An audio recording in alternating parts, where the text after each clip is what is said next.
तर environment life फाउंडेशनच्या कांदळवन सफाई मोहिमेला 6 वर्ष पूर्ण झाली आहेत। याच निमित्ताने नवी मुंबईतल्या जेटी परिसरात मॅनग्रोव्ह क्लीनअप मोहिमेचं आयोजन करण्यात आलं।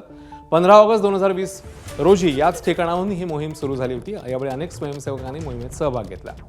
महत्त्वाचं म्हणजे गेल्या 6 वर्षात 1,30,000हून अधिक स्वयंसेवक या मोहिमेशी जोडले गेले आहेत। दर रविवारी मुंबई, ठाणे, नवी मुंबई आणि राज्यातल्या किनारी भागात या स्वयंसेवकांकडून कांदळवनांची स्वच्छता केली जाते। या स्वच्छता मोहिमेद्वारे आतापर्यंत या कांदळवनांमधून 1,300 टनांहून अधिक मानवनिर्मित कचरा संकलित करण्यात आला। त्यामुळे इथल्या जैव विविधतेला मोकळा श्वास घेणं सुकर झालं।